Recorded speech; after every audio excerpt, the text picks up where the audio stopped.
Okay, let's begin. Those at the back who need a seat, I think that seating is going to be made available outside. If you don't mind standing, that's okay. I want to welcome everyone to this evening's proceedings. Special welcome to members of faculty and staff of the University of the West Indies. The registrar is here. I want to welcome him and thank him very much for his cooperation for us using this facility. I would say that this evening's debate comes at a very peculiar time for Trinidadians and Tobagonians. It is, among other things, not the kind of moment during which we have found ourselves in a particularly contemplative mood. It is a national dry run, or should we say a dry spell of sorts. A long one in which the real action seems too long in coming, and very few appear to be paying attention to the substantive elements of human development. That's my part of the debate, my contribution to the debate. Discussions that attempt to come to terms with some fundamental aspects of the way we function as individuals and society, therefore appear to be in very short supply these days.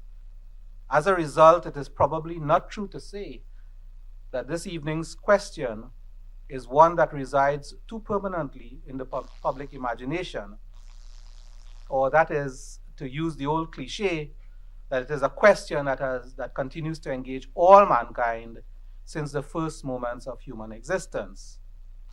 We are here, nevertheless, to see what we can do to ask some questions and perhaps to find a few answers. I want to first introduce you to our two debaters, Dr. Christopher Starr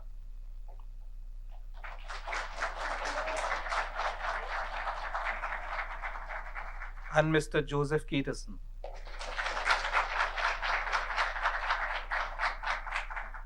Christopher Starr is a senior lecturer in entomology here at the University of the West Indies. He was born in Canada and has been residing in Trinidad and Tobago for 19 years. He describes himself as a born-again atheist, having roots in what used to be called the Religious Society of Friends, popularly known as the Quakers. Joseph Caterson is a retired telecoms expert who has been studying and teaching the Bible for over 35 years. He is the administrator of the Association of Evangelical Bible Churches of Trinidad and Tobago and is also a counselor and mentor to many within evangelical Christian circles. Beyond these credentials, I can say that these are two fine gentlemen with a sense of humor that rose to the surface very quickly when they first met. When was it? About a month ago. But before we continue, get into the meat of the debate, a word now about the format of this evening's proceedings. As I said at the start, it is my intention to run a pretty tight ship here. I'm not going to compromise on timelines, including my own. In a few moments from now, you, the audience, will vote on your choice of the first speaker. And the question we're debating this evening is there. Now, each speaker, beginning with Chris, will have 25 minutes to make his case. We have a timer in the audience, someone I've ambushed at the last minute, who has a pretty accurate timer. He's going to keep check on that. And if necessary, I have a whistle, which I'll blow when the speaker's time is finished, if necessary. Following these presentations, each speaker will in turn ask the other 3 one-minute questions. No follow-up questions are permitted, and the responses should be no longer than 3 minutes each. Then we'll entertain questions from the floor by 4 pre-selected persons. And that's rather deliberate, and we knew what we are doing with this so that we can have a balance with respect to the worldviews of the questioners, and things don't get out of hand, won't get out of hand very easily that way. The questions, again, should be no longer than 1 minute, to be followed by 3-minute responses by the two debaters in an order to be determined by me.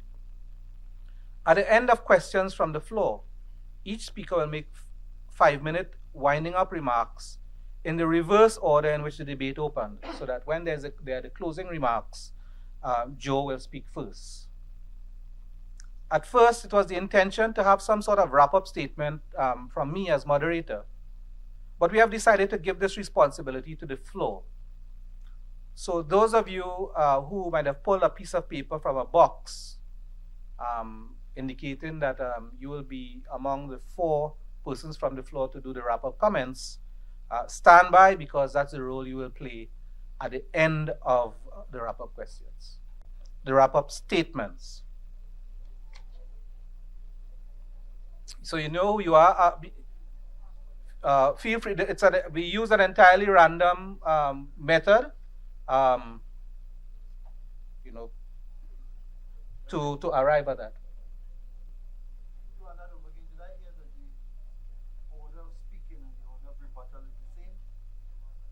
Yes. No, it's the final wrap-up statements after you 2 of you ask each other questions will be led off by you. So it's the reverse order from when we started the debate. So the opening statement, the opening presentation is going to be by Christopher, and it's going to begin with Christopher, and the closing statements are going to begin with Joe. So you mean the first should be last and the last shall be first. Okay, so let's begin. Dr. Christopher Starr. Is there a God?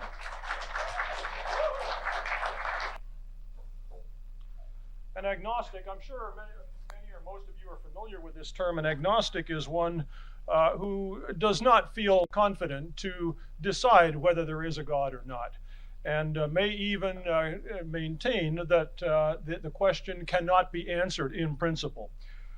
Joe and I are not agnostics. If my remarks cause some of the believers present, and I believe there's a whole lot of them, some of the believers present to doubt or to doubt more than you already did, well, that's fine. I have no objection. But that's not exactly my purpose tonight. I'm not exactly here to convert people to my point of view. Over the years, I've met a great many people who earnestly did not get the concept of no God. They simply did not understand how people, especially a smart, educated, well-adjusted person like me, could not believe in God. And I've had people actually say that. Well, Chris, how is it possible that you do not believe in God? So tonight I'm going to try to show how good and decent people can reasonably think that there is no God, not even one, and be comfortable with this conclusion. And I'd like you all to pay attention, because if tomorrow or next week somebody should say to you, I just don't see how someone can possibly be an atheist, then whether you agree with me or not, I expect you to say, well, as a matter of fact, I can enlighten you on that question. So you're going to have to pay attention. Students, take lots of notes. This is going to be on the test.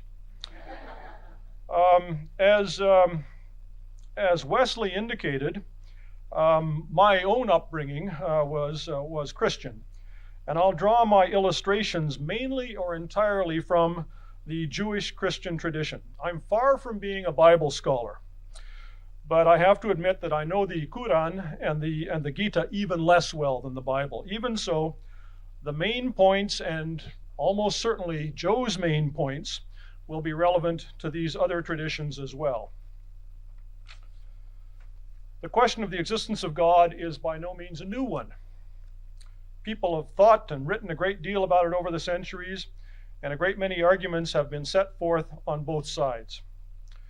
The argument from this, the argument from that, the argument from the other. Now here are a couple of examples of just such arguments, and I've deliberately chosen rather simple ones. So here is an argument in favor of the existence of God.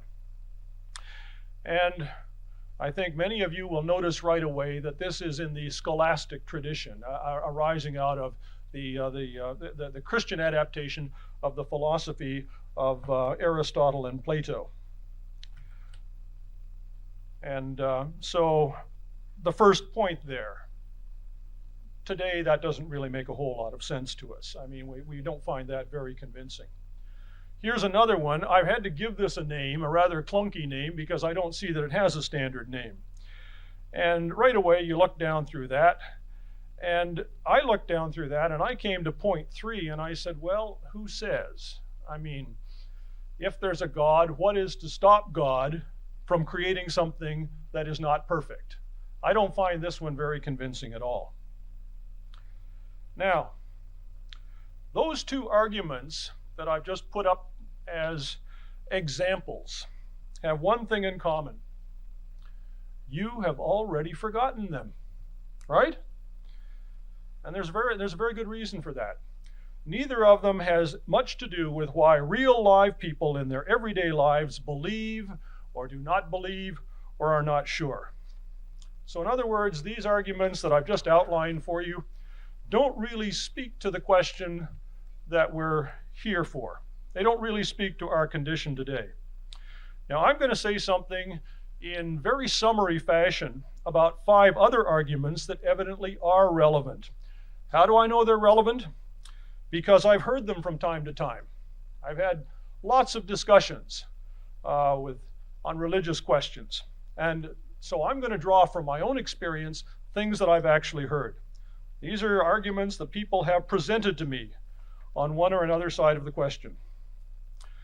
Blaise Pascal was a great thinker and a great mathematician. As far as I know, he did the first ever controlled experiment. Now, the argument known as Pascal's wager is not exactly a reason why God must exist, but it's closely related to that, and it comes up in these discussions all the time. It goes something like this. Let's say we don't know whether there is a God or not, and consider the consequences of believing or not believing. I expect already this is sounding familiar to many of you. So if you believe and you're mistaken, you don't lose anything. If, on the other hand, there is a God and you don't believe, well, major consequences, okay? Your immortal soul is in peril. So, says Pascal, you're better off believing. Now, I don't know whether Pascal was kidding. It's possible he was just having fun with this argument. But I have heard this argument. And the thing that strikes me about it right away is just how incredibly weenie it is. I mean, you believe in God because of the consequences. You just decide to believe. I mean, how do you do that? How does any person of integrity just decide to do that? So I've never had any respect for this argument, but I do hear it from time to time, so I thought I'd bring it up. If you are approached with this argument, you'll probably just want to get rid of whomever is setting it forth. So here's what you do. You say, oh, really? Okay, better off believing. Well, just to play it safe, I guess I should also believe in Thoth, Freya, Zeus, Apollo, Wodan, Artemis, and Dem. What do you say? And of course the answer will be, no, that's not what I meant. I meant you should believe in the God in whom I happen to believe. Well, that is really very, very weenie and doesn't deserve any further attention. The argument from morality, unlike Pascal's wager, can be taken seriously, and on the face of it, it looks decidedly compelling.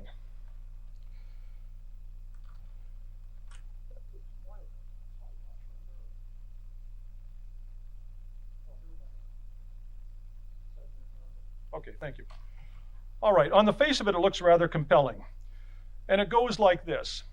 It's not exactly an argument for the existence of God, but it's an argument why you hope other people believe in God.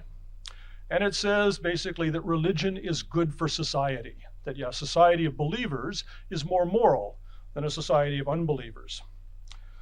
And on the face of it, this looks really very compelling, doesn't it? After all, the moral code of most religions obligates the adherents to protect the weak, feed the hungry, and heal the sick if they can, to foster safe and healthy living conditions in society, etc. So it would seem to follow that if you've got a society mostly made up of believers, then that society will be more moral.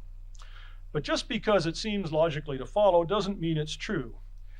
And in fact, there is next to no evidence of any any strong correlation there. If there's any relationship between religious belief and morality, it's a very weak one. And you can come up with plenty of examples of this. For instance, the average British person goes to church less than once a year and is effectively an atheist, even if she or he does not put that label on. Is Britain a worse society? Are people worse to each other than they are in other societies with lots of believers? I don't think you would say so, and in Scandinavia, even more so. Let's put it on a more personal level. What about me? Am I a bad guy? I mean, Indar, don't answer that. I mean, all these things that, the moral codes of religions, compel, well, I do those already, and yet I don't believe any of it. Now, some people say, oh, well, Chris, you must be a secret Christian. Well, I mean, it's not like Christians are persecuted, by the great mass of atheists in our society. I mean, why would you be a Christian, a secret Christian? It's better to take it on faith that I and many people like me do not believe, and yet we, for the most part, do the right thing. Now, I'm sure you've heard stories of somebody who did not believe and got religion and became a better person. As far as I know, it never happened to anybody you actually knew. It happened to a friend of a friend of a friend. These things probably do sometimes occur. Getting religion probably sometimes does, but there is certainly no strong correlation. And the reason is quite simple. Here's a shocker for you folks. People are basically good. Okay?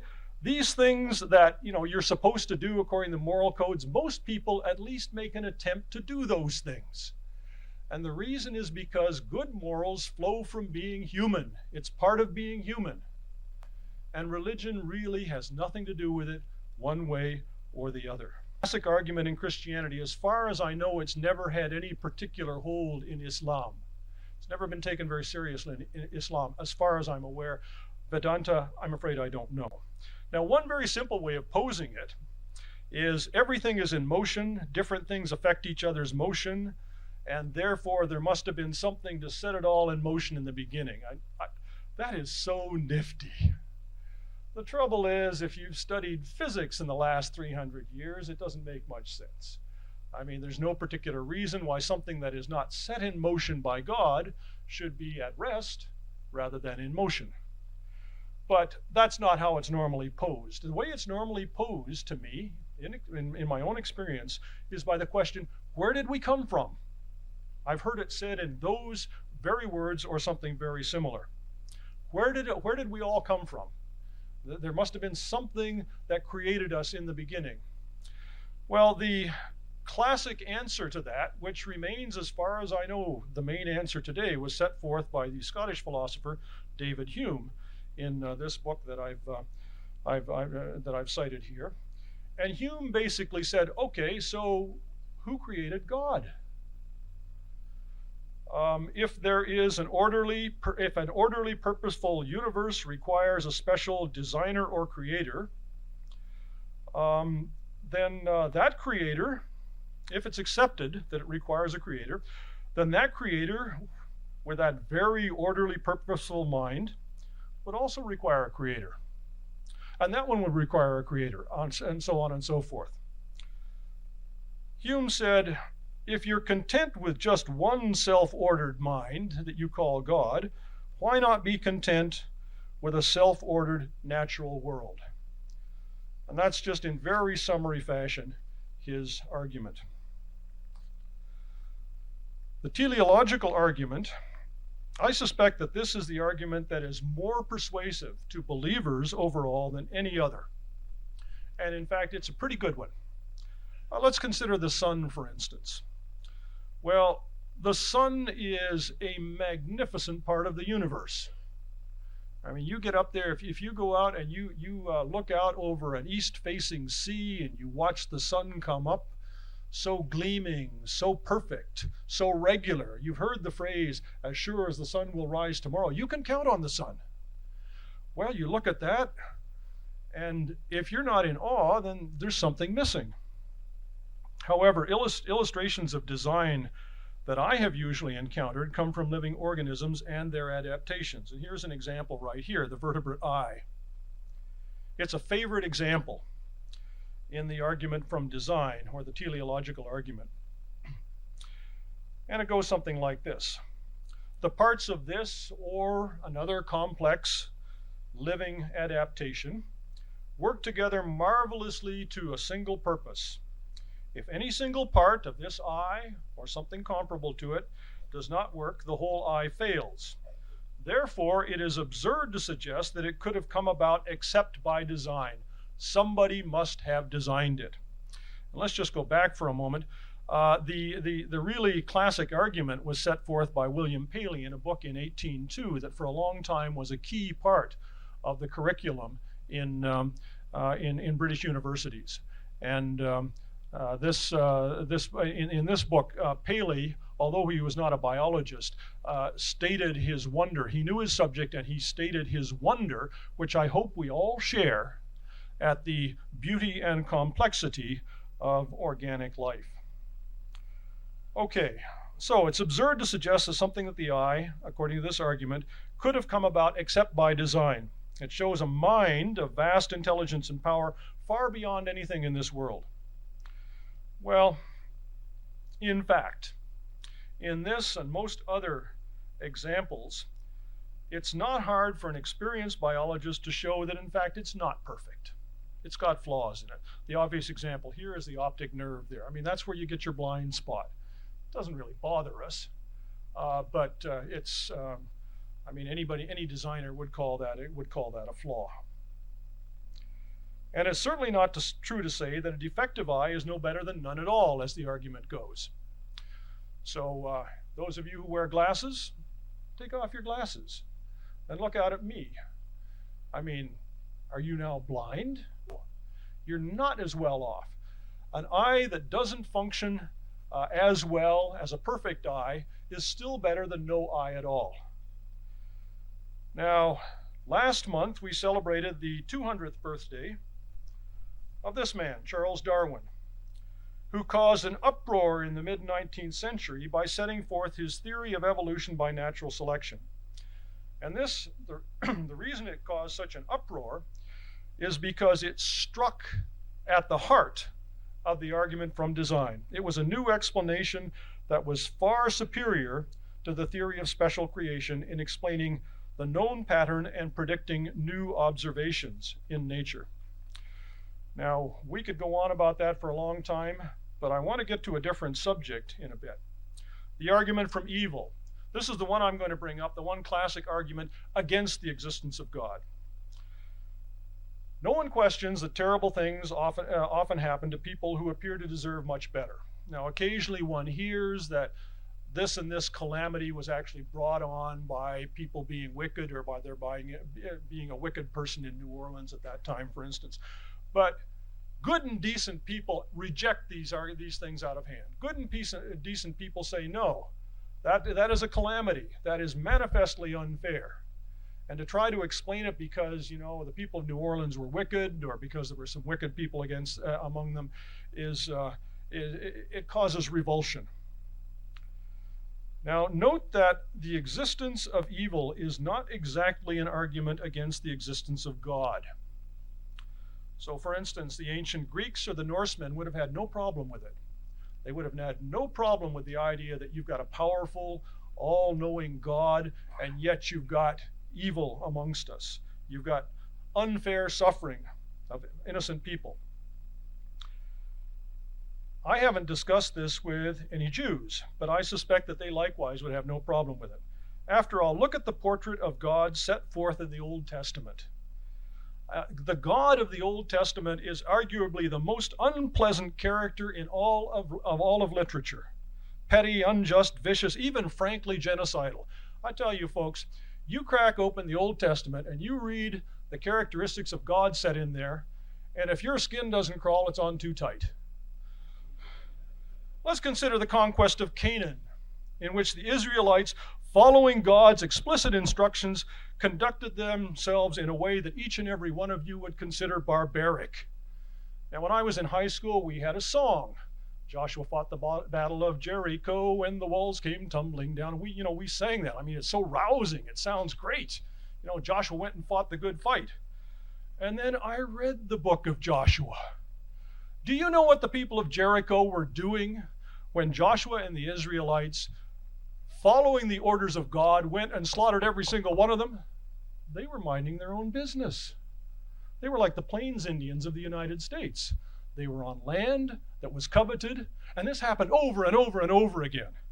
I believe in the case of the Midianites, maybe Joe will correct me if I'm wrong, I believe in that case they spared the virgin women for breeding purposes. I mean, that is grotesque. So I don't think the argument from evil is going to cause any particular problem among certainly the ancient Israelites, but it is, in my experience, one of the two main causes of people losing their faith.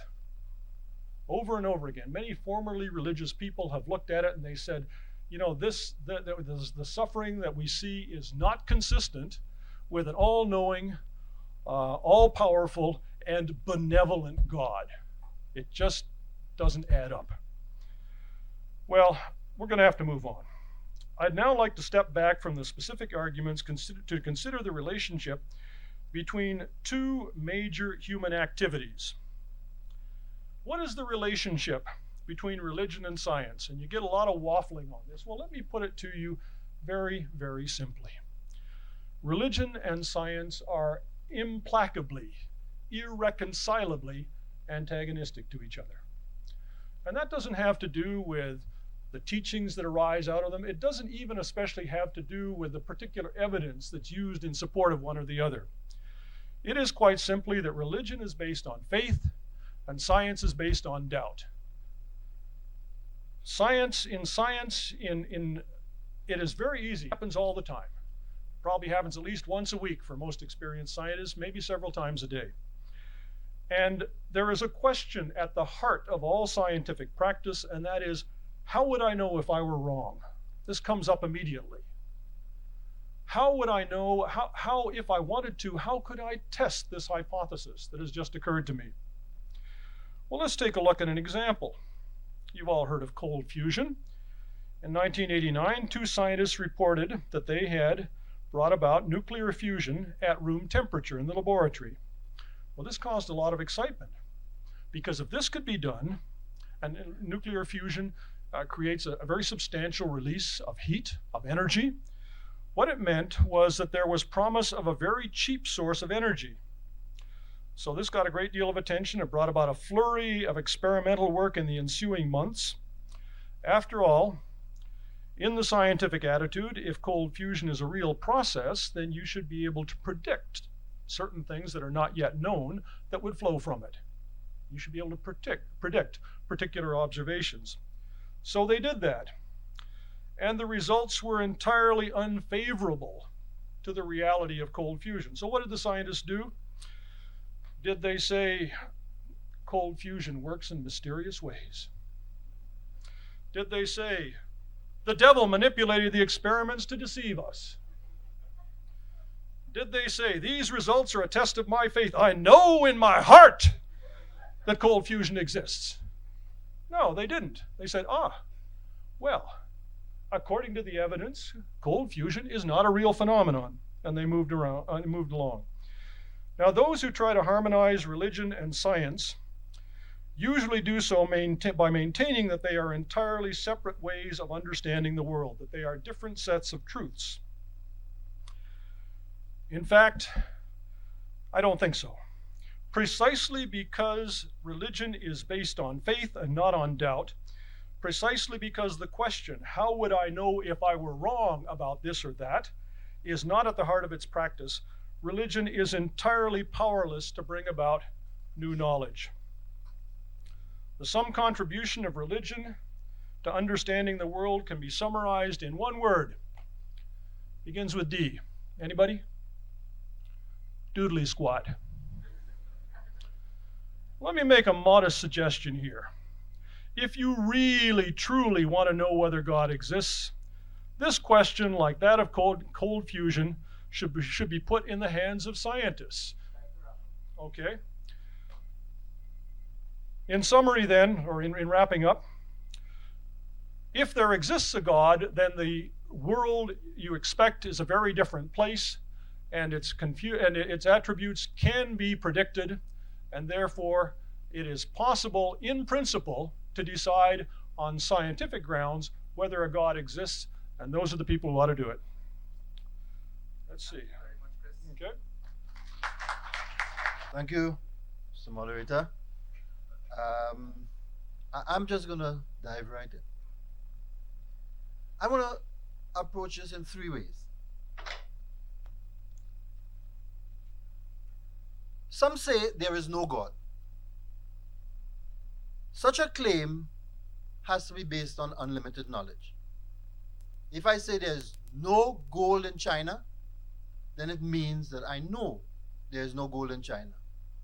If one Chinese guy has a gold tooth, I'm in trouble.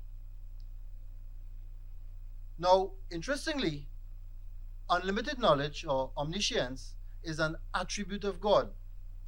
So, if our brother Chris says, there is no God,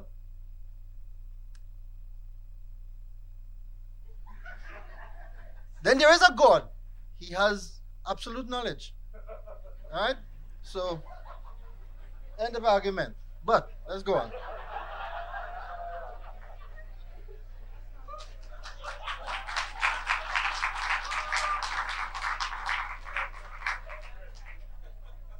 You could say, as far as I know, there is no God. But then you should be willing to consider evidence that could expand your knowledge base. Others say, as far as I know, there is no God, and we can't know for sure. The agnostic. Well, as Chris said, and as I support, we're not too much getting into agnostics tonight because neither of us are there, right?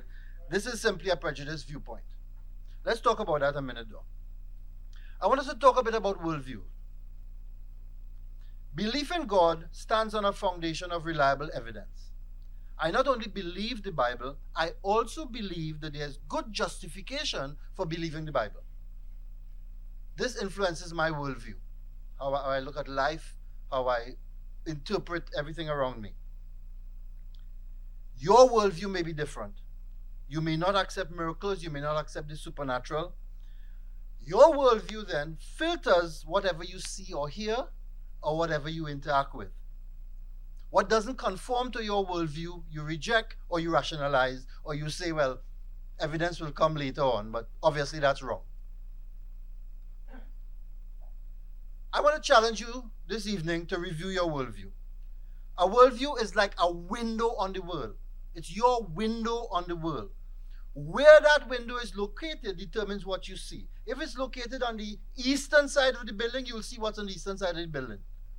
If it's located on the natural side of the building, you won't see the supernatural. The clarity of the window, how clean that window is, determines how well you see. I want to challenge you that it's possible to change your worldview, but to do this, you don't only need to look at evidence, you need to look at your worldview as well. How much does it allow you to see? How consistent is it with reality? Are there internal contradictions? Let's look a bit at scientific evidence. Complex orderly structures point to a creator. Well, this argument was pointed out already. I'm not going to spend a lot of time on it. But I want to point out it's a very significant argument. How do archaeologists to this day determine whether an object that they find is an artifact or just a naturally occurring lump of stone? They look for complex structure and functional design. Makes sense. How then should we interpret the many complex structures around us? The solar system, the human eye, DNA, RNA that are the building blocks of life. Now, my little friend looked at that and he was talking about perfection. The issue is not perfection. That is not the issue. The issue is complexity, not perfection. Complexity. One missing element floors the entire structure. So how does a structure evolve to be a full complex structure if any element in it renders it meaningless or useless? In fact, there was a time when they did not know that Pluto existed as a planet. But the laws of physics and the laws of the universe suggested that there had to be something there balancing out the rotation of the planets. And over time, it became more and more a convincing argument until they actually found that Pluto was where it was supposed to be. He is invisible spirit and reveals aspects of his nature in his creation. Creation shows him to be all-powerful, all-knowing, and so on. Separate from, transcendent, separate from the creation. He's not creation. He is separate from the creation. God has also revealed himself via his relationships with people as recorded in the Bible. Adam, all mankind, was created in his image. So rational intelligence, even moral values, and so on, come with that. Abraham was a friend of God. It showed that relationship in terms of God building friendship, God building relationships with people. Israelites were the chosen people of God. Churches today are children of God, adopted in Christ, showing different aspects of God's love, God's compassion, and so on. God's ultimate revelation is Jesus Christ, who came and lived among us, died, and rose again. He claimed to be the Son of God, God in the flesh. He supported his claims via his wisdom and miracles. Now, you can't tell me he was just a teacher, a good man, but just a teacher. Because if he went around telling everybody he was God, and he wasn't God, he was a madman. All right? And he can't be both. So you have to make a choice. He fulfilled numerous biblical prophecies. The outline of prophecies that were fulfilled in his life and death and resurrection is numerous. There's abundant historical evidence for his life. Is there anybody here who does not believe that Julius Caesar lived? Anybody here? We accept that Julius Caesar lived. Do you know that the most recent document, Caesar's Gallic Wars, is 1,000 years after the life of Caesar? The copy that we have, the copy that we use, and the copy that we read. In the case of the biblical record, however, the records go back to 125 years after the life of Christ. They are complete records of the New Testament at 350, 300, 350 AD, and so on. There's abundant manuscripts and records. There are historical records, Tacitus, Josephus, many of them that you can check on. The biblical position supports the scientific evidence. The heavens declare the glory of God. The skies proclaim the work of his hands. Day after day they pour forth speech. Night after night they display knowledge. There is no speech or language where their voice is not heard, anywhere on the earth. Their voice goes out into all the earth. So on. A Psalm of David, circa 1500 BC. But there are many who claim not to see the glory of God in creation. Instead, they reject the supernatural and believe only in natural law. They say that man and everything around him is the result of time, chance, and the natural properties of matter. They believe that the theory of evolution explains it all. Does it? Does it? Let's look briefly at the building blocks of evolution. Evolution itself has evolved. Natural selection, as put forward by Charles Darwin, the survival of the fittest, is the source of all the, he said that this is the source of all the diversity of life on the earth, and the fossils will prove it. Then along came chemical evolution. Life resulted from random chemical reactions in the sea and so on. Research will show how it was done. Then cosmic evolution came along. Matter was made and the universe structured entirely by natural forces. Astronomers will discover the keys. DNA mutation. It can modify life forms and give rise to new ones. Genetics will provide the details. Self, who is believed to be the father of evolution, wrote his book on the origin of species. He noted some serious problems with his theory. Back in 1859, Charles Darwin identified these problems as serious detractions or serious objections to his theory, and if not resolved, the theory could fall on the basis of that. One was the lack of transitional forms among the fossils. At that point, they hadn't found any missing links. The next was the problem involved in the evolution of very complex organs, the human eye. We're back there again. We'll keep going there because it's very important. The development of instincts in animals and the sterility that arises when species crossbreed. To this day, evolutionists have not been able to resolve these issues to anyone's satisfaction. Even their own satisfaction. They debate among themselves. You know, there are camps and groups and neo-Darwinism and post-Darwinism and all sorts of things, and they have not resolved it to their own satisfaction. Let's look a little bit at it just briefly. All right? I just paused on the religious argument. I'm going back to it, but I just want to look at evolution for a few minutes. Fossil evidence is overwhelmingly for creation and against evolution. The oldest fossils show an explosion. They all agree on this. An explosion of life forms similar to those we see today. Starfish, octopus, ferns in the Cambrian era, which is supposed to be the earliest era. The oldest fossils can be classified with the same classification system that biologists use today. This classification is based on the biblical creation record, where it says that all life forms were created according to their kinds. As far back as you go in these fossils, they use the same classification system to identify what they find in the fossils. Species have been found to date. These point to special creation, not evolution.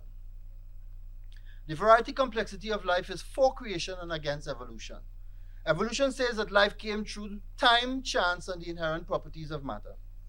But life is the result of orderly structures withstanding the ravages of time, chance, and matter. A simple cell, and that's a misnomer, there's no such thing as a simple cell. All right? A simple cell is a very complex organization. It is made up of many processes, all built to sustain life. One of them, simple one, is the cell wall.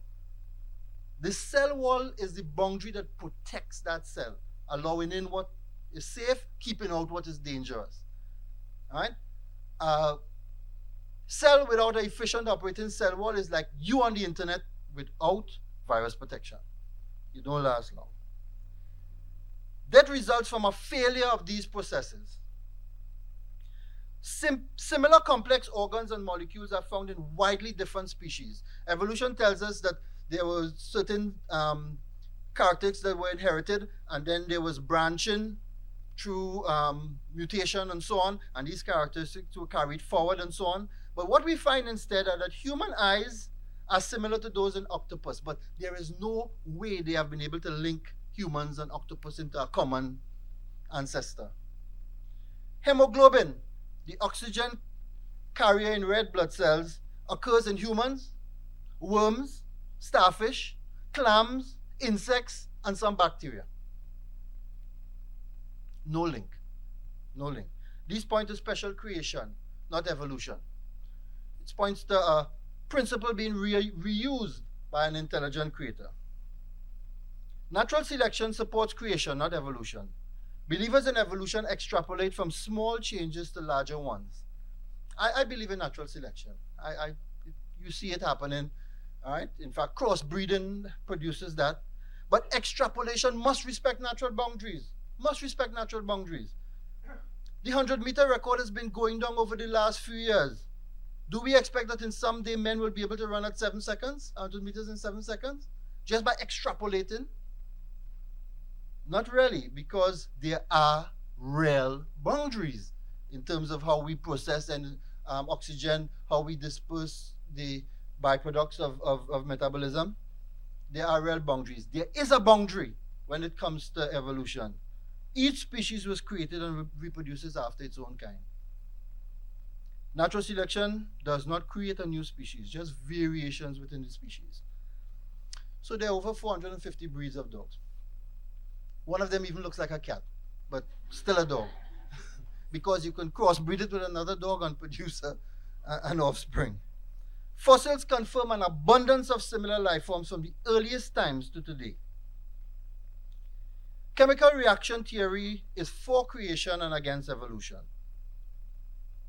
Random chemical accidents cannot produce the building blocks of life: protein, DNA, RNA. I say years of the food packing and distribution industry confirms this. You open a jar of peas and carrot, you don't expect to find life inside of there. It was packed, transported under all sorts of conditions. We do these experiments every day. If we do find life, what do? We throw it away, brother man, because we know it was contaminated from outside. Right? The odds are 1 to 40,000, 10 to the 40,000 against the random chance creation of a simple amino acid. In fact, the presence of water will hinder the chemical reactions needed to produce protein molecules. So the idea of this developing in the sea couldn't happen. For creation and against evolution. The Big Bang, the proposed source of the universe, would cause chaos, not order. We all know, it's common sense. An explosion causes chaos, not order. In fact, I was just reading today that they have discovered now that order forms naturally. That is a new development now. Well, we'll see how that development develops. The conditions necessary for life are delicately balanced. This is what we have found. There's a lovely program I used to watch on TV, Planet Earth. The conditions for life are delicately balanced on planet Earth. We're just the right distance from the sun, just the right amount of protective atmosphere, just the right layers to prevent ultraviolet and infrared and so on from coming through. Earth's rate of spin, the inclination of the axis, all of these are critical for life on Earth. Water, critical for life on Earth. An evolving universe also defies the first and second laws of thermodynamics, entropy and enthalpy. You cannot go from a simple to a more orderly structure without an external force or source, a creator. Research in DNA and mutation is for creation and against evolution. 1 in 10 million DNA replications produces a mutation. Mutations are mainly destructive, impairing the organism. They create a genetic burden. That's why to this day you can't marry your sister and your cousin and so on, because it's dangerous. We have built up a genetic burden through mutations over the years. Constructive or destructive, they result in variations within the species. You do not create new DNA. You manipulate the existing DNA. Multiple constructive mutations would be required to produce a significant change, but the odds against this happening and the time required are prohibitive. Even if it happened, imagine the plight of the first member of a new species without a mate. How would it produce young and survive? Infertile young are produced by mating outside the species. So you come up, you're a new species, sorry for you. You don't have far to go. The study of mutation in guppies over 30 years in Trinidad, fruit flies over 100 years in classrooms all over the world, has not revealed any new species. God holds us responsible, folks. The wrath of God is being revealed from heaven against all the godlessness and wickedness of men who suppress the truth by their wickedness. Since what may be known about God is plain to them, for God has made it plain. Since the creation of the world, God's invisible qualities, his eternal power, divine nature, have been clearly seen, being understood from what has been made, so that men are without excuse. Let's talk a little bit about the limitations of science. Science is limited in its attempt to prove the origins of matter, of life, or of species. Science is based on observations, and these decrease in quality the further away they are from the occurrence of the event. So, long after life started and so on, it's not really possible to have very accurate experiments to prove any theories that you have about that. Scientific theories are tested by recreating the event or predicting future events. This is unlikely to be accomplished. Science assumes steady state conditions. Radical change produces different results. The Bible speaks about a flood, and I'll show you in a minute the implications of that, but that was not a steady state condition, and it had a lot of impact on what we see around us today. Finally, what's on offer? Evolution starts from nothing, somehow matter appears. It continues by chance, with time, chance, and natural forces, everything evolves. It ends with what? Two possibilities. Evolution will continue to improve on its products. Like ourselves, we will evolve to a higher order, and so on. Hasn't happened yet, though. What arose with time and chance will eventually die. So you start from nothing, and you end with nothing. Creation, the biblical record says you start with life. The Creator acts to bring everything into being for his own purpose and pleasure. Corruption enters. Sin brings death and decay to the creation. The creation is not now as it was created, but God is active in restoring and redeeming the creation so that they may share in his eternal life. Life begetting life. Personally, I have tasted the effects of evolution. Now I don't have a tonsil, so I could blame them for that. On the other hand, I have trusted in the biblical record because I was convinced of the truth of the claims of the life and death of Christ, the reality of how his worldview of life, and it has touched and transformed my life and my outlook on life. Finally, the Bible predicted this debate. First of all, you must understand that in the last days, scoffers will come, scoffing and following their own evil desires. They will say, where is this coming that he promised? Ever since the fathers died, everything goes on as it has since the beginning of creation. But they deliberately forget that long ago, by God's word, the heavens existed and the earth was formed out of water and by water. By these waters also, the world at that time was deluged and destroyed. It speaks of the impact of the flood and so on creation. It also speaks of the fact of judgment. Now, I know my own friend doesn't like that, but that's an interesting point. Do we want a God that we like, or do we want a God who is? By the same word, the present heavens and earth are reserved for fire, being kept for the day of judgment and destruction of ungodly men. The challenge is for us to review our worldview. Is there sufficient evidence to say that this world is created by, sustained by, totally by natural forces? And the end result is how we would like it to be? Or would we trust the biblical record and the evidence of creation? Thank you. Thank you very much. Okay, we now go to questions and rebuttals from the various debaters. And Christopher is going to respond to Joe and to pose a question to Joe. Well, I'm not going to respond, but I'm going to pose a question. Is that right? Okay. 1 minute for the question, 2 Joe, minutes for the answer. The people of Zimbabwe are suffering. Their economy is in shambles. There's starvation. There's cholera all over the place. They're under the heel of a vicious dictator. Don't you think God could do something about that? Yes, I think he can. And I think there are many aid agencies and various groups that are doing something about it.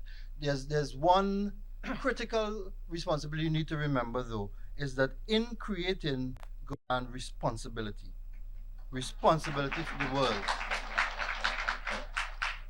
All right, to replenish it, to rule it, and so on. And I'm sure you've read the accounts of how many times the deprivations and problems that we encounter are due to our own failings and our own inhumanity to one another.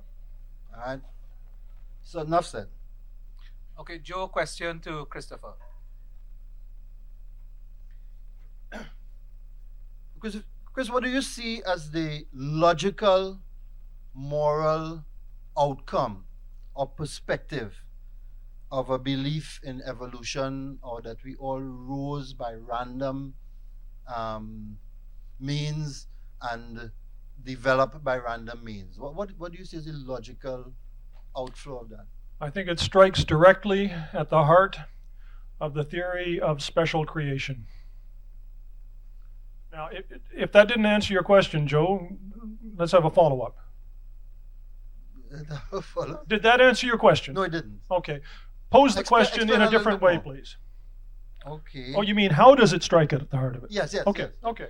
Well, it poses an alternative to the pattern of diversity and complexity that we see in the real world. It poses an alternative that is much more scientific. Creation is immunized against all testing. It is unscientific because you can always pull out an excuse of why it doesn't fit the facts. This question to Joe. Okay. Joe, you characterized Abraham as a friend of God. I guarantee you that if God came to me and said, take your son Francis, truss him up like a Sunday crab, put a knife to his throat, spill his blood, and burn him, I would have one finger for the Lord God of hosts. Joe, are you any different? Would you sacrifice your son if God told you to, with a great big knife? If you read the biblical account, when Abraham's son asked him, Father, where is the sacrifice? He answered him, the Lord will himself provide a sacrifice. Now, it may seem complex, but his steps were steps of faith or acts of faith because of his confidence in the Creator who had spoken to him, who had interacted in his life, and who had called him and led him up to that point. And he was acting out that faith in the Creator and that confidence in the Creator because of the relationship that had been built up. That is so Joe- barbaric. Joe, Christopher asked you if you would Yes, give up. yes. I would, because it was an act of faith. It was an act of faith, and we are children of faith. We are children of Abraham because of that. Joe, That is question grotesque. to Chris. Go ahead, Joe. Chris, do you see any consequences, a little bit like Pascal, do you see any consequences of being wrong in your perception or perspective on life? And So what you mean is, if there really is a God, much as you believe, and I say no, and the accounts given in the Gospels and by preachers No, are not only that, substantially and- correct? as broad as you want to make it, Well, are there any consequences at all? you mean if I were wrong? Yes. Oh, yeah. Oh, I tell you what. If I thought that were the case, I'd be learning to speak Aramaic because I got a lot of answering to do. Okay, Joe. By definition, if there is no God, there are no miracles. Could you please give us an example of a miracle that is well enough documented that's in our lifetime, hopefully, or fairly recent, in which we can have confidence? And please note, I mean a real miracle, not some lucky chance like that goal against Bahrain in 2005. Because I certainly didn't think Trinidad was going to get into the World Cup.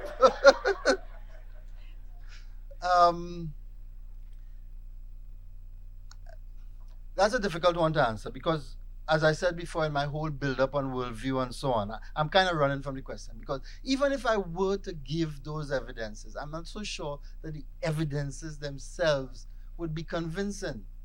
All right, because the evidences very often have to do with the subjective realities in an individual's life. All right, and you have to take the individual's evidence. You know, if an individual said that this happened to me, you've got to believe that it happened to them, that they had cancer and they prayed and it went away or whatever. If you refuse to believe that, well, then it doesn't matter.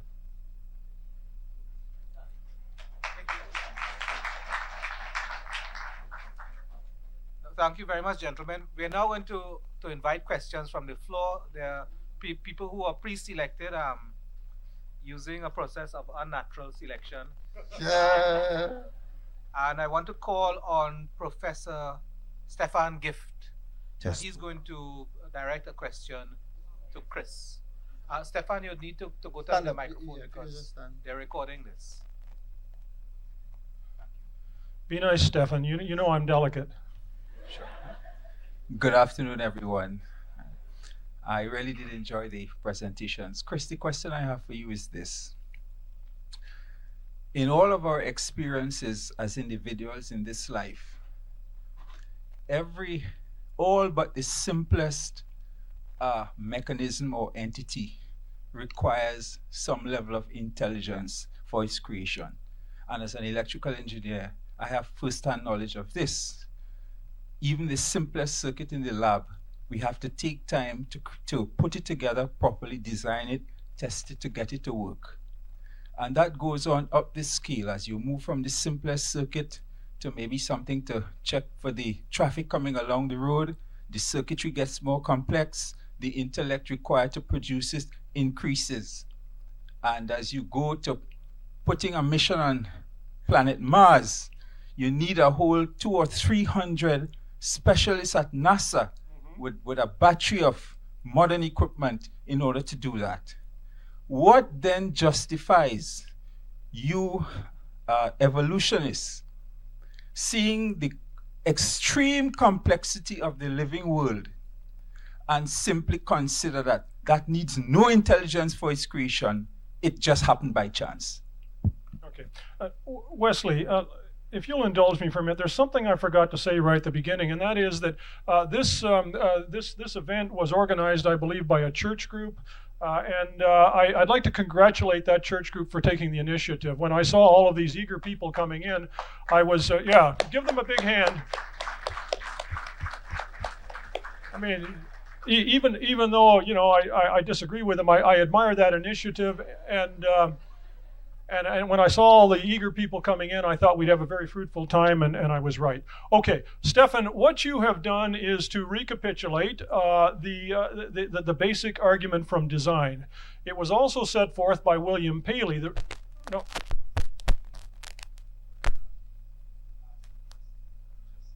No, I disagree with you, Stefan. You have. Okay, let's it's Dr. Starr on the floor now. Well, I would have to set forth the basic logic of the theory of evolution by natural selection, which I won't take the time to do.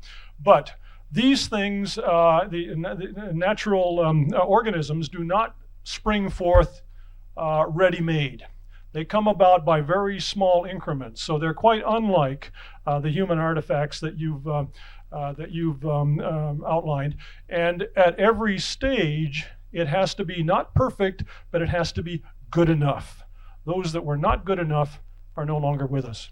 Well, Professor Watson, you will have the opportunity to do the same. Yes, thanks. Joe, please respond. Patrick, Oh, Joe sorry. Watson. Yes. I also want to say a little bit on that. Okay. Just to point out that one of the things about survival of the fittest is that the fossil record suggests that many of the unfit survived as well. In that many of the plants and creatures that are here today can be traced right back to the earliest ages. So even if the fittest survived, the unfit survived too. Professor Watson. Yes, thank you, moderator. I'd like to make some comments that I would want the speakers to respond to. I'll start with Stefan Gift because I wanted to kick in that direction. Many people ask that question about the abundance of life and its intelligence. So who created Isaac Newton, that very bright person? Who created me, this very bright person? But people do not ask the question that this God, who is supposed to be the creator of all these bright people, where did he come from? And that is a fundamental question. He is the greatest of all intelligences, and nobody questions where he comes from, but they want to question where Isaac Newton came from. In some respect, I was a little bit disappointed because the God that was being discussed here is the God of the Middle East. It's the God of Judaism, the God of Islam, and the God of Christianity. But in a way, it opens up a lot of other things. Because that God, especially the God of the Old Testament, is a vengeful and cruel God. That is a God, if he were alive today, we would try him for crimes against humanity. This is a person who ordered the destruction of man, woman, and child in certain places to give rise to a certain thing. It is something that in many respects runs counter to the morality that we stand for. And one other thing that I would also like to say, given that they have raised the thing about the God of the Middle East, this is a God who, on the basis of the judgment of our original father, condemned all of his progeny, including ourselves, to original sin, and who gave us a person who is God and therefore by definition cannot die to die for us on the cross. The thing is filled with a lot of illogical thinking that runs against the way we think in life. Christians live, Islamic people live a contradiction in the sense that they say that this great God will provide, but they say God helps those who help themselves. The equivalent to that in Islam is pray to God, but tie your camel. Okay, Patrick, come to the question. Yeah. No, those are the questions that I want to raise, because I am saying that this is the reality of what Christians say and what they do are two distinct things. They say one thing, they say that they believe in this God, and so on. They have a certain morality on life. This God himself is guilty of the immoral behavior that they talk about, and at the same time, they continue to praise him and say he's a God of love. Thank you very much. Thank you very much. Joe, you have first take on that question. Okay. I did know that from Chris's presentation, the whole idea of the Old Testament God being depicted as barbaric and revulsion at his judgments and so on.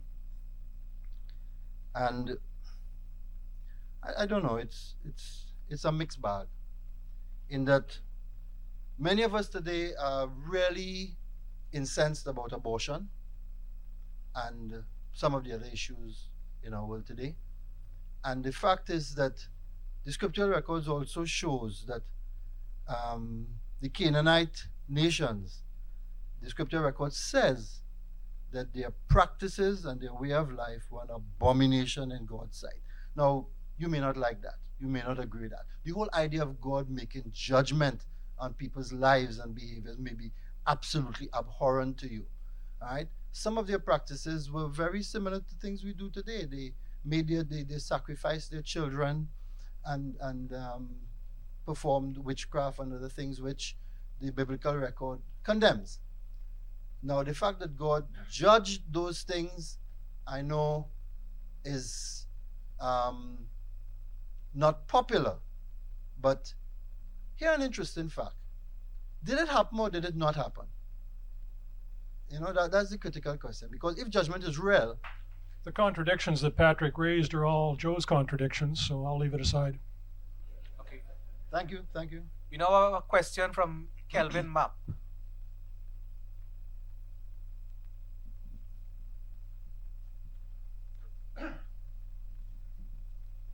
Right, and my question, good afternoon everyone, is directed to Professor Starr. There are two things that you said that were of particularly interest to me. One, people are basically good.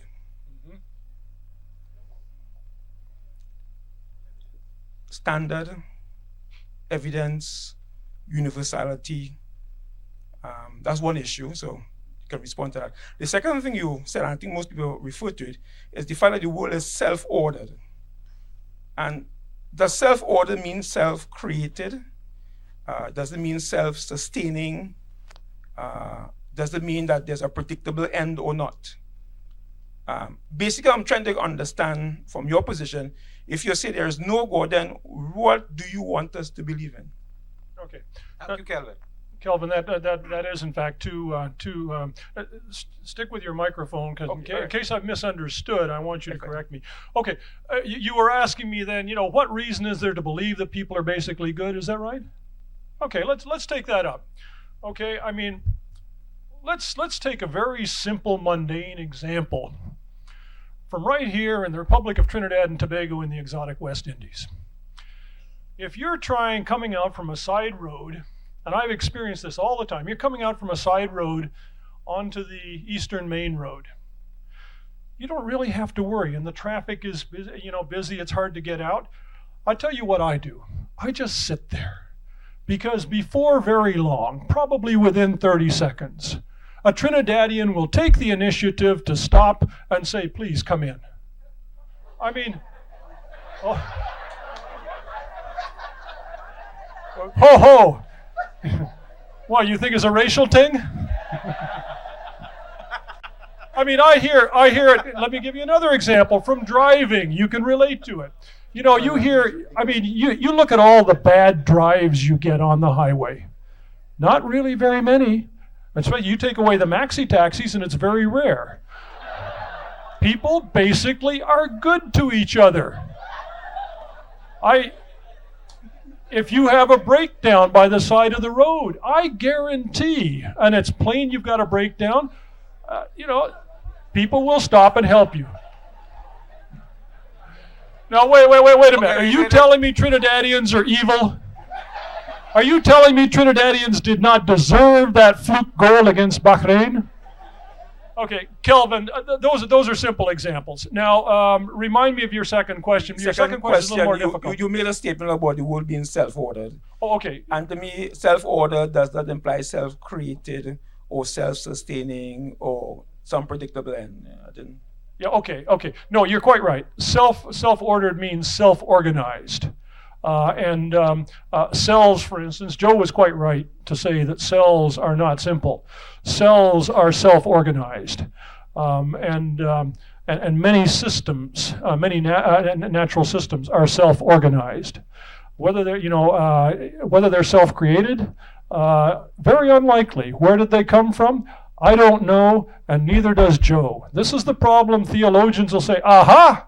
You scientists, there's something you don't know. Therefore, the account in the first chapter of Genesis must be the answer." I don't think so. Now it's the turn of some of you from the audience who pulled the piece of paper with. I think Joe's only had one question. Is that right? How many? I think it seems to me like it was 3 persons. I think you got one more to go. There should be one more. There was Stefan, Kelvin, and. Oh yes, I'm sorry. There should be another person. Yes, we have Timothy Timul.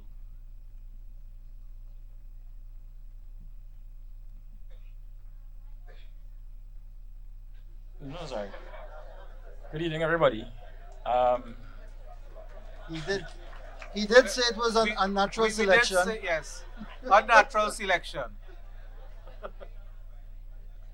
I have to say, I'm a bit disappointed. When I saw that I was on the papers, the debate was, is there a God? I think this debate was basically, is there a Christian God? All right, a Middle Eastern God. I mean, that's the question I have to ask Joe: is there any other God from any other religions that he believes in? I suspect the answer is no. Yeah. So, just to let him understand my position, I think that that suggests to me that you're atheistic for everybody else's religion except yours. Well, I am atheistic for everybody's religion. No, how do you acknowledge rationalize? other worldviews.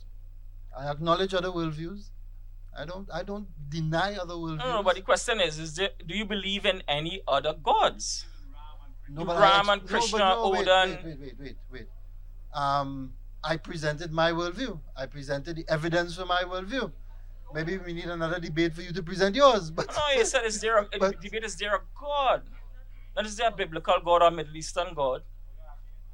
I'm not arguing. I'm just trying to get my question.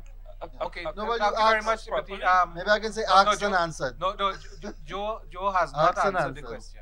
Say again? No, I said no. I believe that there are other gods, but there is one creator God. So you believe there are other gods? Yeah, there are other powerful spiritual beings, but there is one creator God. Timothy, in fact, we wrestled with that very question when we were organizing. One suggestion was that the question should be, does God exist? But that posed it deliberately in a monotheistic way. This was the best way we could do to say, is there at least one God? That was really the question, but that's kind of clunky. So Now, but Wesley, Timothy, I have to disagree with you that we were discussing just the Middle Eastern the Middle Eastern conception of God, because I said Joe was discussing. well, okay, but aside from the argument from evil, all of these others, as far as I am aware, apply to other systems of belief. So I do not concede that our discussion today is irrelevant, especially to Vedanta, Hinduism. I think it was relevant. Okay, thank you. Okay, we have evidence in science, I'm coming from the science side, that there are 100 billion galaxies, 100 billion stars. If Christianity is right, we have observed recently there are about 350 planet-like, Earth-like planets.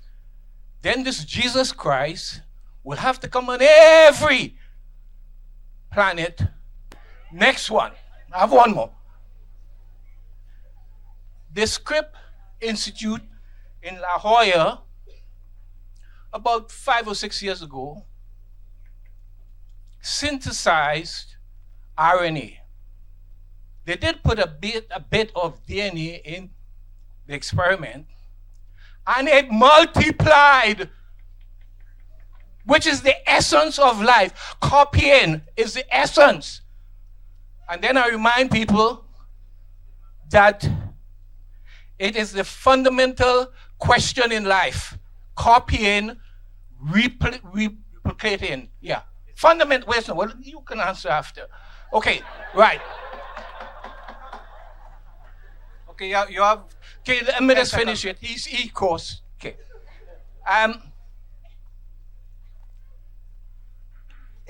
Course me so I forget, but yeah.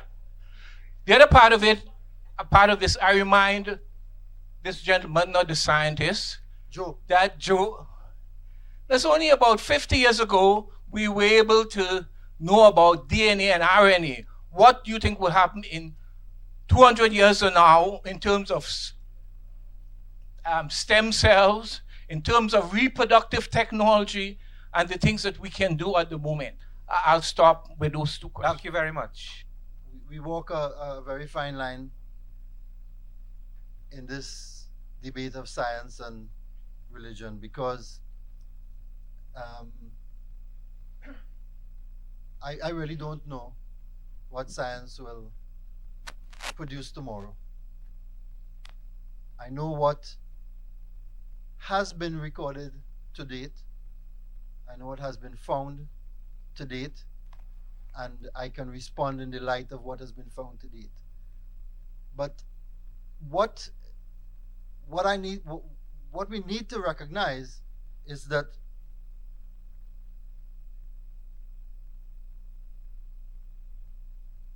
the fundamental question of origins and similar issues are really not going to be decided by science. In fact, the very introduction of existing material into the experiments raises a fundamental question, in that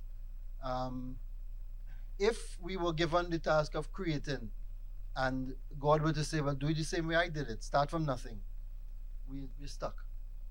We're stuck. I definitely support. In fact, one of the plugs that I want to make is I think that for too long, well, in recent times actually, because this is not historic. I mean, there was a time when science was fundamentally mapping out God's plan after him and understanding his mind as it works out in the universe. But the move away from a creationist perspective and the putting down of a creationist perspective as inferior, in fact, the tide is turning, and that is the reality today. Even the most renowned scientists are starting to realize that there was some singular event, some singularity that started it all, and from which matter began, and so on. And the creationist perspective is a valid perspective that needs to be considered. But it is just thrown out in the academic community without a thing. In fact, there was a time, the evolutionists and so on would talk about when the church used to persecute scientists.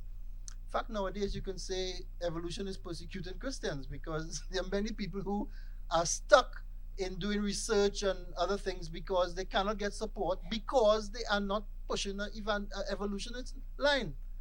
All right? And I'm just saying that it is not rational. It's not a fair look at the way things are. Chris.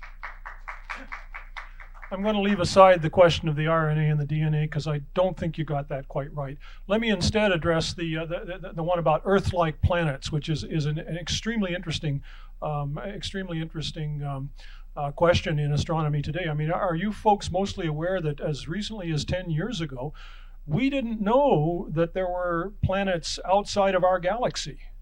And now, as the gentleman has indicated, right within our galaxy, there are some 300 and some Earth-like planets in terms of mass and size that are known. And watch the news for the Kepler telescope, which is up there scanning for further Earth-like planets. So it's when I was a kid, the question of life in other planets, life outside of our own planet, was basically a joke. I mean, there was no evidence for it. But now it's actually a serious possibility. But the question was, wouldn't God have to send down Jesus to all of these others, assuming that you had life on some of these others with souls? And the question is, yeah, is that a problem? I mean, assuming that the account in the Gospels is basically true, I mean, how hard can that be for God to come down and be manifested in the flesh, specifically in order to be tortured to death as a public spectacle so that the original sin of the Adam of those planets can be wiped away?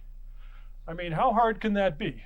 So I don't think the question of other Earth-like planets is here or there with respect to the existence of God. Okay, that gentleman. Good day. Well, the note that was given to me was clear. It just asked to give an assessment of the debaters' performances at the end of the debate. And in listening to the two speakers, I enjoyed both sides. But I think Mr. Christopher Starr, he presented various arguments identifying why people believed in God. But everything he presented was circumstantial as to why they should not.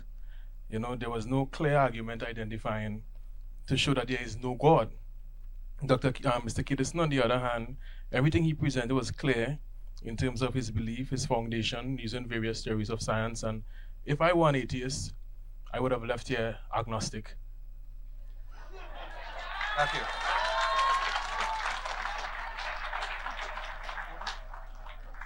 Thank you for that assessment. Unfortunately, what you've said is that you've left here still not knowing. The guy in blue? Hi, good day, everyone. Good day. I have the same question. I'll be selected again to give my assessment of the debater's performance today. First of all, I would like to do more than that, to give the organizers a hand of this debate this afternoon. For this is a rather contentious issue in our society today, and especially in a cosmopolitan society like Trinidad. You must agree. I would start with you first. Now, I think it takes tremendous strength to be on the counter to our argument, especially arguments such as this. On the what? To counter our arguments such as this. To be opposing. Right?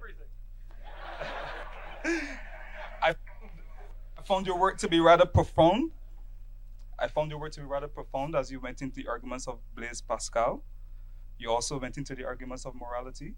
And certainly as you were going along, I had some triggers in my mind as well. As you hinted on morality, you hinted on some anecdotes. In the UK, you made an example. To yourself, you made an example. And to me, certainly, I said to myself, if religion, well, as some people would hold it as an institution, then without religion, then there would be total anarchy. I would have perhaps liked to hear your views on this. Then you went into the issue of cosmological and you also went into theological as well as evil. I said, well, certainly if there is evil, then there should also be good, and then both of them should have a source. I would have perhaps liked you to touch on this as well. You also went into two areas as well, as you tried to prove the comparison between religion, which was faith-based, and you also went into science, which was on a doubt-based. Right? But what I found that you were lacking in really is, as my friend said, you didn't go into the Bible teachings really to say what was your views that really formed for you to be really be doubtful, or even worse, or not even worse, I should say, or even to the benefit of that, to be easy an atheist. Right? I often found that you were forming your views off of a metropolitan perspective and not necessarily yours. And interestingly enough, this is where Mr. Joe Kitterson take up when he said, and I quote, "If there is no God, then there must be an absolute knowledge that there is a God." And I found Mr. Kitterson to be more knowledgeable based and not forming off of a a metropolitan perspective really. And this is where we'll start. He further went into the areas of the physiological and also worldviews as well as the scientific evidence. He also went into comparisons as well of not being perfection, but rather something in being complexity. He also drawn further perspectives of the Bible teachings versus the limitations of science. And I found this to be rather enlightening, countering to your arguments. In light of the question and answer segment, I don't know you, so I don't know if this is your style of answering, but I found you to be aggressive and it almost like you took it personal. I don't mean to give you a slap on the wrist. Right? But I found generally both of you were rather profound, you were confident, and you performed your arguments well. And I thank you. Thank you. Okay, I'm gonna do the audience a favor and not respond to everything you said, but I will respond to two things. Joe was mistaken in saying that to say something doesn't exist requires absolute knowledge. In fact, what we are saying is that beyond reasonable doubt, there is much more reason to think there is no God than that there is one. So, for instance, you see that elephant sitting in the corner there? If there were an elephant sitting in the corner, even if I couldn't see it, I'd hear it, I'd smell it. I tell you beyond all reasonable doubt, there is no elephant in that corner. It's an analogous argument. Joe is not sure whether there's an elephant in the corner. Now, the other question was, I think you basically asked, how did I become an atheist? And there are several ways. One way, many people give up their faith in God because of the problem of evil. But there's one other way, in my experience, there's one other way, and that is simply no longer needing it. It is a hypothesis that many people in science no longer need. It reminds me of my cousin, who when we were in high school needed glasses. And then when he was in his 40s, I noticed he wasn't wearing them. Why wasn't he wearing them? He simply no longer needed them. It wasn't that he rejected glasses. It wasn't that he went through, a dark midnight of the eye. He just no longer needed them. I said that religion contributes nothing to human understanding, and so once we come to believe that, we don't need it anymore. Well, good night, everybody. Well, this debate was actually surprising because the scientist, Dr. Starr, he took a somewhat philosophical point of view, whereas the layman, Mr. Joe. Mr. Caterson, he took a more scientific approach. This was really surprising. And yeah, quite ironical. But however, several questions arose during each of your presentations, and I'd like to ask each of you two questions each, if I can do that. Just keep it. Yeah. Yeah, it's very brief. First question to Dr. Starr. You say if when you use DDI, if that mechanism is because it has a flaw in it, you say God could not have created it, right? But doesn't evolution say that if there's a flaw, when that just die out? So how would you explain that? No. it's not necessarily going to die out. I mean, just like people with imperfect vision. I mean, I myself don't have perfect vision, but I can get by. Evolution does not lead toward perfection. It maintains adequacy. It maintains good enough. All of the organisms that are alive today are descended from an unbroken line of ancestors that were good enough, and that's all. Another question here. I would assume that you believe in the Big Bang theory, and I know that astronomy isn't your discipline. But how would you, like, what explanation would you give to have something from nothing, like where there was no energy and almost no mass? How would you propose that everything was formed? I mean, you're quite right. I'm not an astronomer, and so I don't know the answer, and therefore I frankly admit that I don't know the answer, and therefore religious people say, aha, you don't know the answer. Therefore, the first chapter of Genesis is the explanation. I don't think so. No, well, so isn't that scientific because somebody else offered a good explanation, whereas you didn't have any? Oh, what? I tell you what, the question you're asking is a good one, and you know who's going to answer it?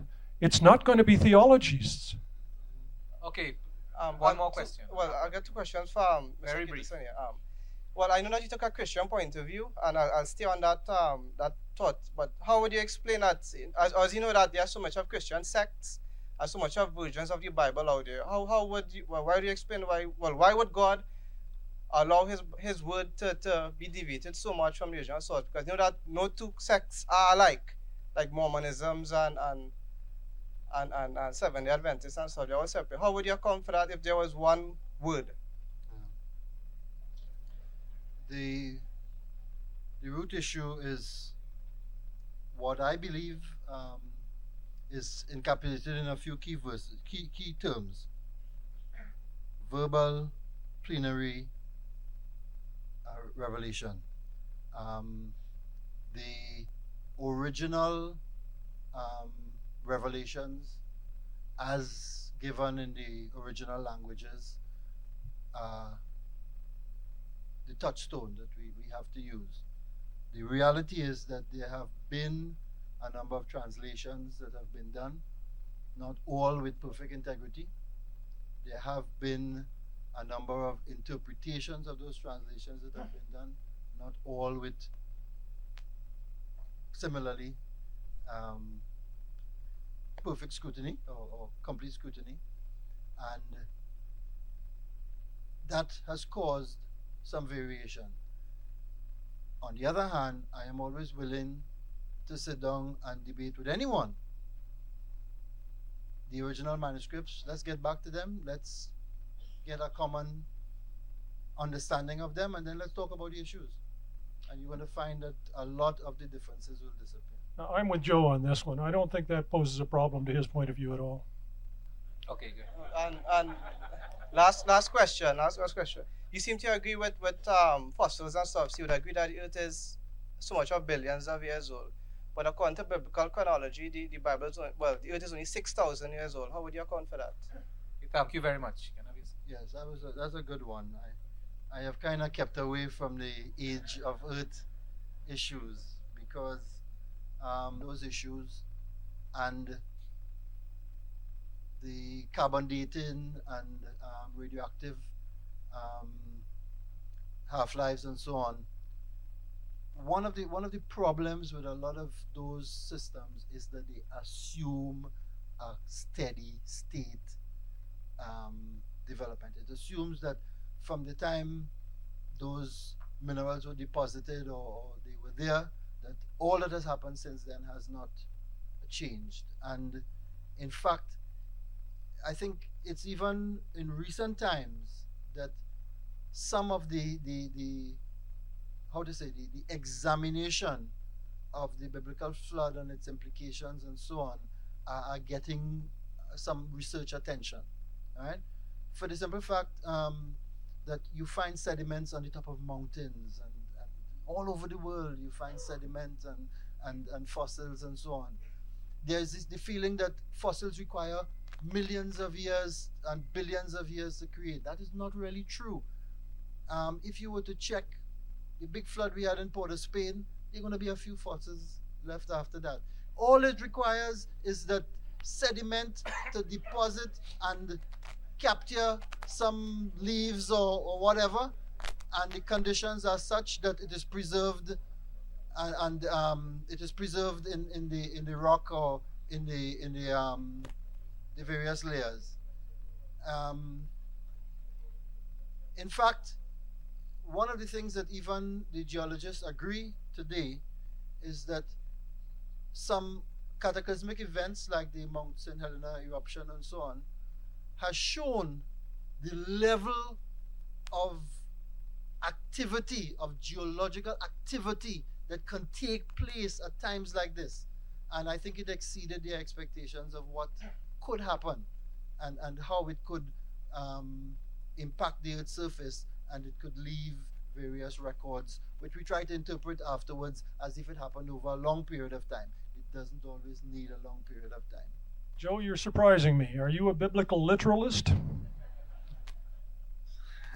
You don't have to answer. That's why I kind of stayed away from it a little All bit. right, Because fair enough, I am fair a enough. little bit on the side of the fact that Genesis is a theological statement of a scientific reality. In that it leaves a little bit of movement there. Because the fact is that I don't think the biblical writer, in writing the Genesis account, was really giving you a scientific document. All right? I don't think that was the intent. All right? And you're going to argue with me about that, but if you were to check the genealogies in the Bible, very often say things like so and so was the son of so and so, and he was the son of so and so. If you check, he really wasn't the son. He was sometimes the grandson, sometimes he was the great grandson. Right?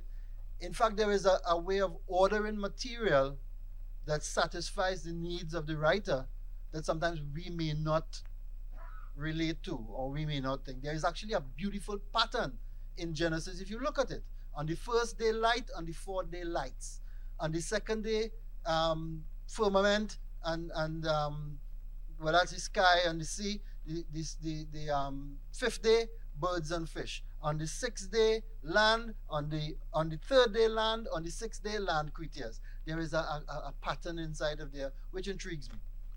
Thank you very much, Joe. Particularly like the fossil after the flood story. Hope. Should we send a delegation to look? No. I was just wondering whether in years to come people will be checking on fossilized politicians. Some of them are already fossilized. Wouldn't you say so, Wesley?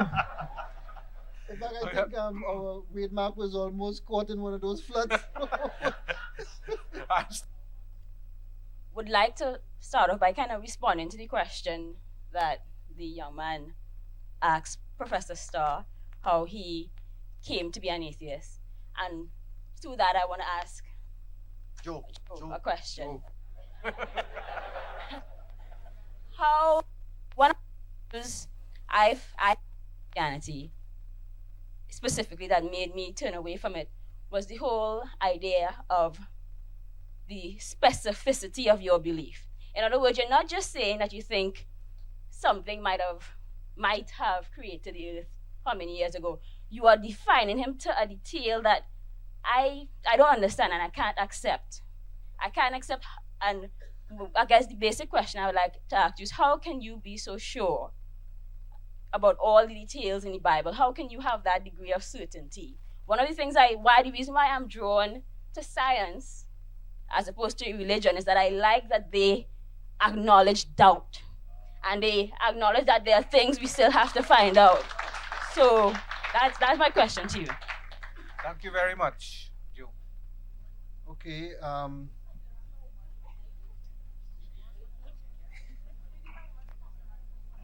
I would hate to come across as someone who doesn't acknowledge doubt, because I do. Right? I do acknowledge doubt. But one of the things that I find on the other hand, on the totally opposite side of your perspective, is that the God who has revealed himself in a lot of different ways. And the different ways have led to different aspects of his nature and being. being revealed. In that, in fact, he says that nature reveals him, and there are certain things that he's more powerful than the hurricane. He created. He's more powerful than the volcano. You know, those things. So you see the power side, you see the raw attributes side.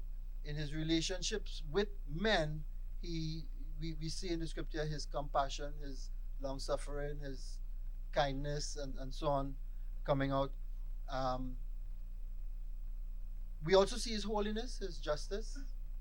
Some of us don't like that part, but we see it coming out. And the thing that I'm seeing is a rounded perspective. The other thing that I am attracted to the Christian worldview with is the interpretation of life, the understanding of life, and the practical interaction with the issues in life from this understanding, right? Were you to get as simple as the issues of parenting, the issues of marriage, the issues of relationship, there are guidelines that flow from an understanding of what God created and what he designed for us that has implications for our living. Okay, Joe, right? You would have to wrap that. Right. Okay, Sorry. Chris. I'm starting. I was leaving that to Chris. Okay, we are going to have to start wrapping up now. We have 5-minute wrap-up comments. One more. We have one more. We thought this would happen. We wanted to manage it. There is time after this formal session to have a free-flowing debate, but we need to exercise some discipline yet. So this lady here. Hi, good afternoon, everyone. Hi to my atheist friend. And yeah, my thing that what I want to bring up is that in terms of us reading the theory that was proposed of relativity by Albert Einstein, and I was discussing it with a friend of mine who's here, and in reading his comments, he said that in his discoveries from relativity, that there must be something that put the universe into being. Now that being or creature or whatever you choose to describe it must mean that is timeless and dimensionless. Now what you are trying to do, Dr. Starr, because I'm very familiar with your tactics. I had your course when we did animal diversity. Yes. And I see that your method is simply trying to simplify everything. Now, when a Christian does that, as my atheist friend pointed out to me, she said, we are trying to simplify things too much. Hi, my other atheist friend from Subway. And what I'm saying is that you're trying to limit God into something that you can understand. You, as a person that understands that you accept that you do not know everything. That is what you acknowledged earlier. You do not know everything, and you do not claim to know everything. But you are limiting God to something that you can see, define, and touch. What makes your senses so defined that we should believe? Not at all. Okay, let's take electricity, for instance. Now, electricity is something that I can't see. I can touch it. I prefer not to. Yeah. But I mean, I've never seen electricity. So what convinces me that electricity is a real phenomenon? And what convinces me is that it has particular properties that give rise to predictable phenomena. You do something with electricity, and it's going to be the same this time as the other time. It is lawful. With God, there is nothing of the sort. Now, in principle, you could. So, for instance, let's say you believe in a God who answers prayer. Well, you can do experiments. In fact, they have been done. You won't hear about them from Joe because the result was unequivocal. Prayer doesn't do anybody a bit of good. Okay? Now, some people will say, what? I mean, and afterwards, I tell you what, the theological people said, what? You can't test God like that. Well, I guarantee you, if the result had come out the other way, they'd be making a big deal about it. I guarantee that. So in principle, you can do that. And people say, I mean, all the time you hear somebody say, well, let's see, I prayed for so-and-so and he got better. My prayers were answered. I mean, people believe that there is a relationship. And so, nobody's got any business saying, that you can't test that relationship. So it can be done. Why am I trying to simplify and limit God? I don't think there's any such animal. But didn't have time to, so I thought I'd leave it for the rebuttal. So, as I want to address some of the questions or the issues that were raised that we haven't touched on as yet, and a few other issues. All right, first of all, let's talk fairy tale or science. A beautiful princess kisses a frog, it immediately becomes a handsome prince. That's a fairy tale. The same frog, after a few billion years, becomes a handsome prince. That's evolution. The question is, what's the difference? What's the difference? Levels of proof. This is an aspect of the debate I don't think we have looked at as yet. And I want us to look at it. Different disciplines use different criteria to determine what is true or valid. Philosophy uses reason and logic. I'm not saying that that is all they use there, but that is their strong point, and they bring that to the argument as well.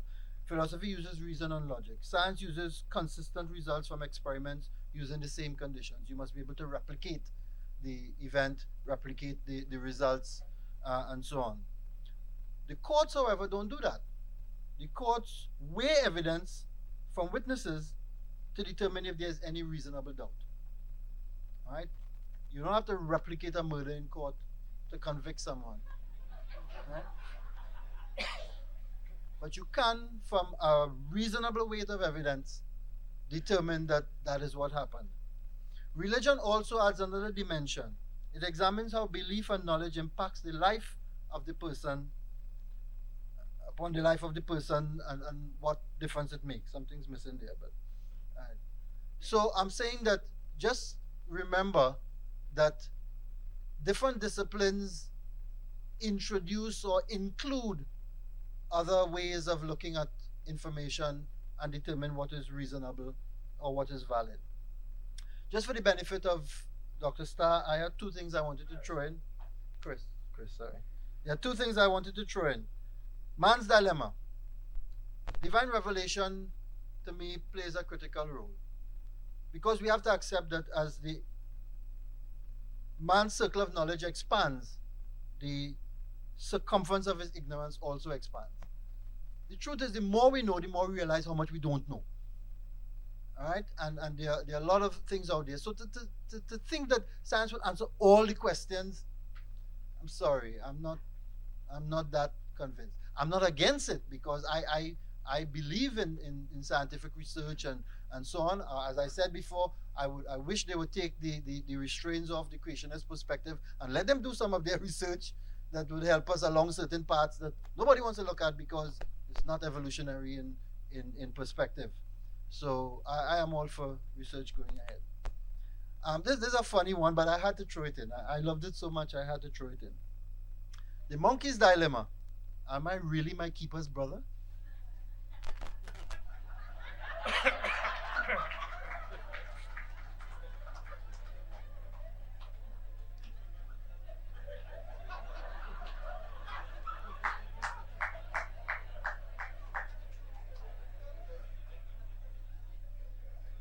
Why are there so many people who are moral without religion? Interestingly, the biblical perspective has an answer for that. All right? The answer is found in the scripture, which says that God has given us a knowledge of himself. In fact, what it actually says, Paul, writing to the Romans, says that we all have a basic knowledge of God, but we sometimes will not accept it. We fight against it. We reject it. We argue with it and whatever. We were all created in the image of God. So, the truth is that all of us are not as bad as we could be.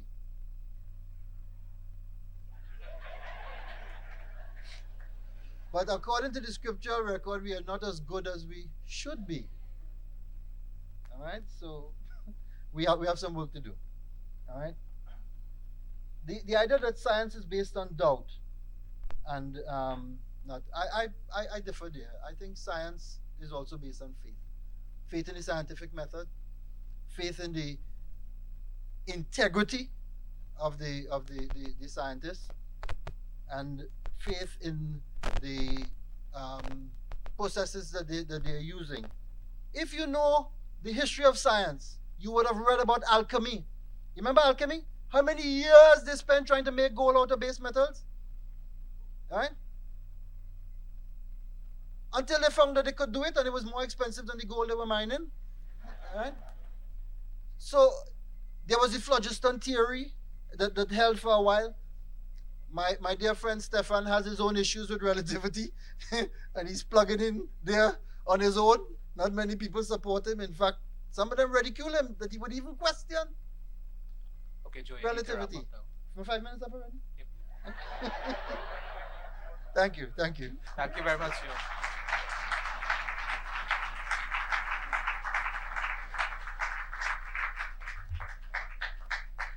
Joe, I concede none of your criticisms, but folks, believe me, you do not want to hear a point-by-point refutation. So let me just make 2 points. First of all, there is often something really very dispiriting when theologians try to argue from the scientific evidence. And incidentally, I'm the brother in blue there. If I get too aggressive, you'll, wag a finger at me or something like that. It's not primarily about the facts. In fact, the facts that Joe set forth are pretty good. Okay, I can't fault very much there. The question is, where do those facts come from? They come from people who are not theologians. I mean, they may be religious on the side, but that's not where those facts come from. They come from scientific research. And instead, what you find theologians doing is standing on the sidelines, trying to cherry pick the facts that will suit their perspective. I mean, it just doesn't work. It's always tail ending, and trying to bring up the rear and take advantage of the new facts that somebody else has discovered. Now, of course, those facts are public property, but to claim that this supports religion, it doesn't work that way. But let me come to my main point. I tell you what, folks. I'm going to tell you what I think it's really all about. Religious people believe a lot of absurdities, a lot of things that are demonstrably preposterous. I mean, just to pull one example out of the air, the question of the flood and 2 of every animal. I mean, there's a genetic bottleneck such as you never saw before. I mean, the whole account for the flood is, it is not believable. And there are plenty of other examples. Why do people continue to cling to these ridiculous ideas in the face of evidence? I think I'll tell you why. It's upsetting to think that there might not be a God. The answer can be summarized in one word: fear. Now, I don't mean fear that if you blaspheme, you'll get struck by lightning. I mean, I don't think anybody really believes that. I don't think anybody really believes that if I go and stand out there on a cloudless day or night and blaspheme, I'll get struck by lightning. And if anybody does believe that, I'd like to make a very hefty wager. Okay? That's not what people are afraid of. It's fear of not having something to take care of you. Fear of the idea that, we're on our own in this world. There's another level of fear, and that has to do with fate. Now, once again, I don't think that very many people are seriously worried about going to hell and burning forever. I don't think that's really what it's about. It's the fear of not being. That's a deeply upsetting idea. I myself, I'm not a young man. In less than 30 years, I'm pretty sure I'll be dead. A world without me. I won't be around anymore. That's a deeply upsetting idea. And it's shared, I'm convinced, by the great mass of humanity. And so in the face of these 2 deeply upsetting ideas, not having somebody to take care of us, not having somebody, to give order to our lives, so we have to do it ourselves, and not being anymore, not existing. In the face of that, people will grasp at just about anything. And what they grasp at, the just about anything, is called religion. What I recommend is that you look it straight in the face. There is no good reason to think there is any God. Thank you very much, Joe Peterson, Christopher Starr.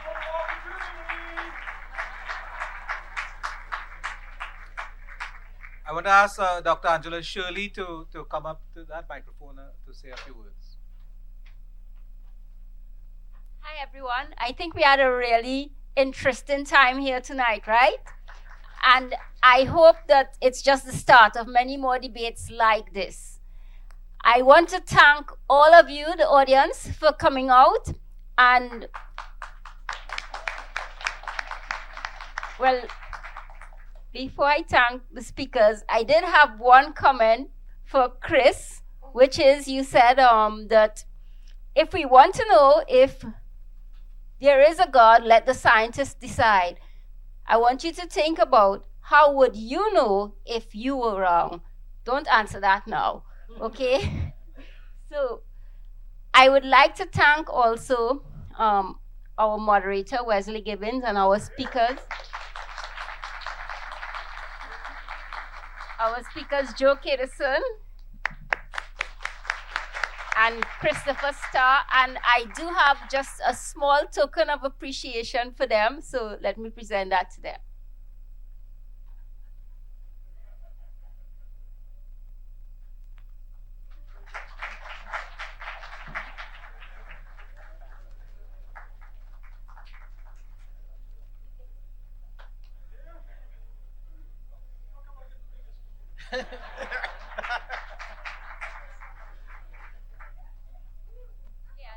Also like to thank all of those who assisted us this afternoon. It took a lot of work to get this organized. All the technical people, everyone, just thank you very much all for coming and for helping. Okay, again, thank you all very much and have a good night and safe trip home.